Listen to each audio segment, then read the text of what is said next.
महाराष्ट्र मित्रांनो, आता सर्व शासकीय योजनांची जी रक्कम असते अनुदानित रक्कम, ती रक्कम आता तुमच्या एकाच बँक खात्यामध्ये जमा केली जाणार आहे. ते म्हणजे आधार बँक संलग्न खात्यामध्ये, म्हणजेच DBT लिंक असणं गरजेचं आहे. आधारला बँक लिंक असलेल्या खात्यामध्येच ही रक्कम जमा केली जाणार आहे.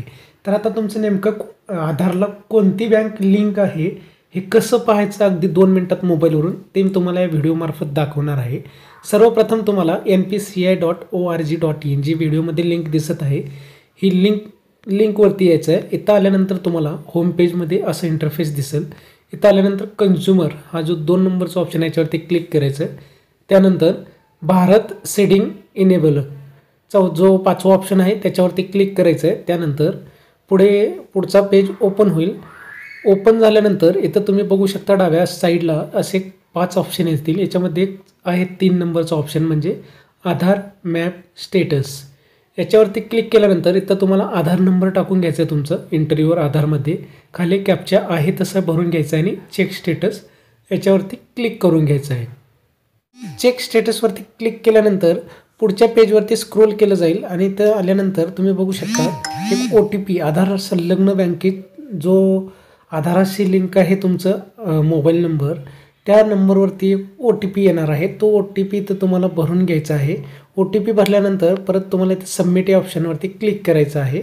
बघू शकता तुम्ही सबमिट केल्यानंतर पुढचं पेज बघा कसं दिसणार आहे. तर इथं बघू शकता आता संपूर्ण माहिती तुम्हाला आहे ना, आधार नंबर दिसेल, ते पण हाईड केलेले आहेत, शेवटचे 4 अंक दिसतील.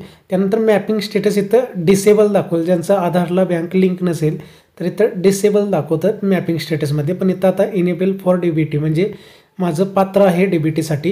DBTची लिंक झालेली तारीखसुद्धा तुम्हाला दिसणार आहे, लास्ट अपडेट डेट म्हणजे.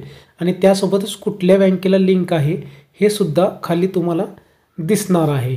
त्यासाठी तुम्हाला आहे ना स्क्रीन हे बघू शकता तुम्ही, बँक नेम आहे खालच्या बाजूला. इंडियन पोस्ट पेमेंट बँकेला माझं आधार लिंक असलेली बँक आहे.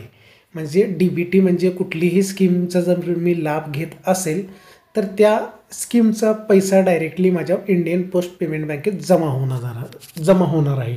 तर अशा प्रकारे तुम्ही आधारला कुठली बँक लिंक आहे हे तुम्ही पाहू शकणार. आणि ज्या बँकेला आधार लिंक आहे त्याच बँकेमध्ये सर्व शासकीय योजनांचा, केंद्रीय आणि राज्याच्या सर्व शासकीय योजनांचा अनुदान किंवा रक्कम याच खात्यामध्ये जमा केलं जाणार आहे, जे आधारला लिंक आहे बँक.